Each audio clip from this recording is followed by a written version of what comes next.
Alright, so here we have the back box to Earthshaker, completely stripped down of all the hardware. And now begins the restoration process. And when you have stuff like this, mainly stuff like this where the veneer is about to come off, you kind of want to not knock off the veneer. So I'm going to be getting some fiberglass resin. Going to be getting that to really lock in as much loose fibers as I possibly can before I go sanding and shaking things all up. And I've got to take pictures of all of the stickers that are in here to recreate them, including these little bitty ones down here for the fuse and for the ground strap and everything. So then I'll redo this one and redo a little one right there. Yep. And I'm pretty sure the fiberglass resin that I have in the garage is no longer viable, so I got to go buy some more of that. Goody. Alright, so let's see if we can make this thing look a lot better.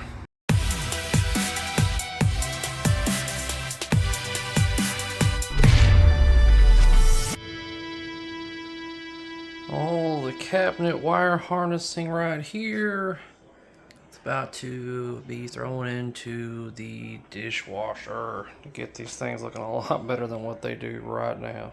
So this is where we're at after a low grit sanding, and got it kind of brushed off at this point. Went over it to find any kind of like weak points, like fractures or lifting veneer that's going around here. I found some low points and some areas, so I've got some resin in these particular spots, some areas where the veneer was starting to lift, so I've got some epoxy in there, resin and stuff to get that back and looking solid again.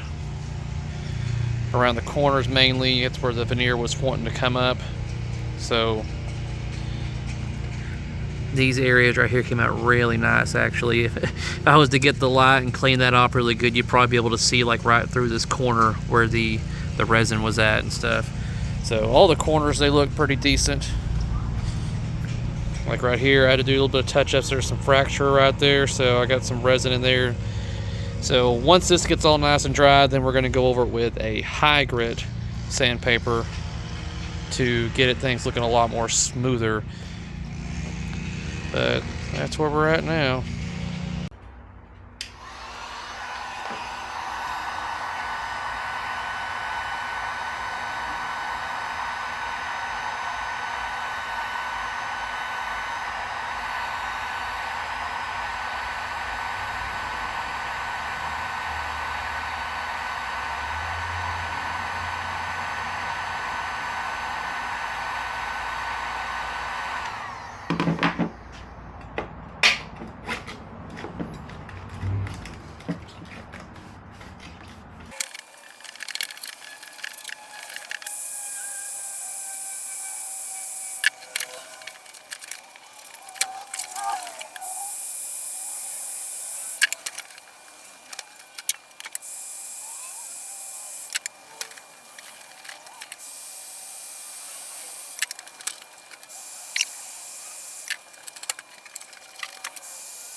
I'm not looking forward to this. There's gonna be blue all over the damn driveway. I mean, this is from the back box right here. I think a lot of this is just gonna peel right off on the front, so that's kind of nice. Man, that is nice. If only all of this did that, but pretty sure that's not gonna happen. I don't know. I mean, I'm not above trying though. That looks like it's on there pretty damn good though. Snap. Maybe a heat gun? Maybe? I don't know. I'm worth it. I mean, we'll see. Alright, I guess what we can do is make this look better. So that's just the matter of taking everything off. And then I'm going to do black, a gloss black on this. And then I've got the LED display, so then off with this and on with the new. I don't know about getting a new speaker. I think for this type of old game, I don't think putting a badass sound system on there is quite necessary or anything. So I'm probably going to keep the same speaker, and we're going to do new display. I think that would be preferred. So, all right, let's get everything all stripped off and make it look better. All right, we got the primer filler on there, a couple of coats. And what that's going to do is kind of just even out all the imperfections that are in this type of material. And it's just going to make it look a lot smoother when it comes to putting down the gloss black that I plan on doing there. So, I mean, it's pretty much dry to the touch about this time. But I'm going to let it sit here longer, obviously, until it's fully dry. And then we'll start throwing down the paint. So after the primer was dried, gave it a nice good sanding and nice and smooth now, and we are ready for paint. So good old-fashioned rattle can. So what I've had to do when it comes to the speaker panel, I could buy new, like $130 on Marco, but there was some heavy scratches across here. And there is no novicing that stuff out, so I actually had to treat it like a clear-coated playfield. I did a high grit sandpaper, like 1500 across it, and to where basically I leveled it down pretty well, then finished it up with a 2000 grit, and then got it all cleaned off and sprayed it down with clear coat. Not auto clear, although I think I would have had better results with it. It was rattle can clear, so it is what it is, but I mean, overall, it turned out pretty good. The only scratches I've seen now on it are on the opposite side there. So, I'll see if I can probably buff that out. It's not too bad, but and I don't think it's actually going to be really that noticeable and everything with the digits and everything lit behind it. But this definitely looks a heck of a lot better. And, yeah, this is about dry, so this looks pretty decent for what it is. Everything's going to be mounted to it and stuff like that, but I think it's definitely going to look a lot better than what it did. Alright, so we're getting the speaker screens back on here. So what I'm doing, I don't have the appropriate nails that they had in here, so I'm creating them. Taking these little bitty nails like this, clipping them off to a very, maybe a quarter of an inch depth. I mean, because the board isn't very thick itself either right here, so just making the nails very small. And then hammering them in like this. That's all we got to do on this. Alright, we are now ready to set this on here. I've got double-sided tape on all of this, except for the actual speaker grills itself. I'm going to need 2 hands for this, so I'm going to pick this up, put this on here, and make sure it's all nice and secure. And here we go. It's just a matter of mounting everything on the backside now, but looking pretty damn good. I mean, it's good enough. I'd like it to look better, but it is what it is. Oh my God, so much to do. And as per usual, just checking all my LEDs before I go putting this board into the game. Then have to wonder why certain bulbs aren't working anymore. And here we have it. The speaker panel is done.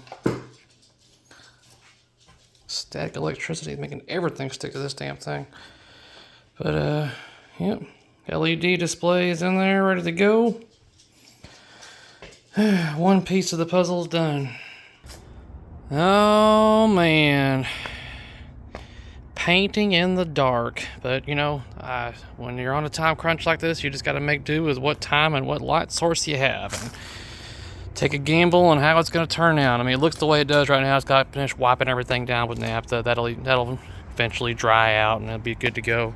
That's essentially all I'm waiting for right now, is for it to finish evaporating, and then we're going to bust out with black and see if we can make it look a little bit better than what it looks, obviously.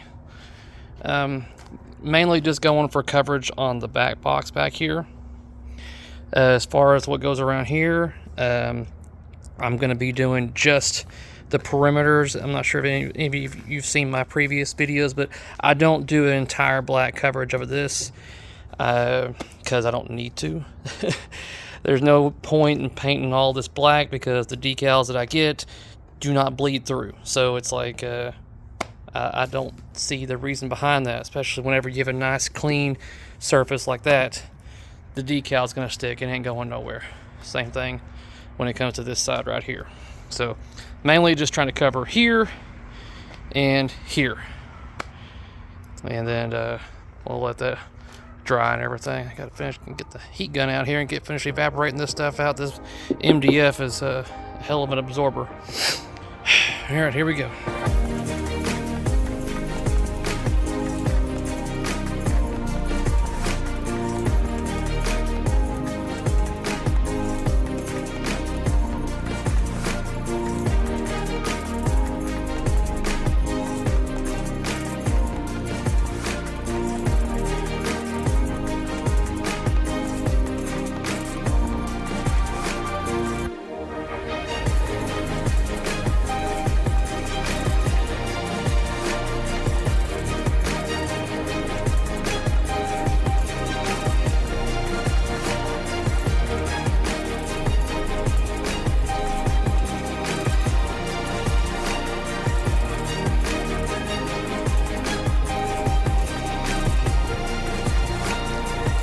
Okay, so I think I'm gonna let this air out and dry for at least a couple of hours before I come bringing it into the garage and shutting the door and everything. It's getting kind of chilly outside. That's what sucks. So that's what I was kind of worried about. Luckily it's not too cold, so the paint flow actually went on pretty damn good. So in the meantime, I guess I'll start getting the transformer looking all sexy.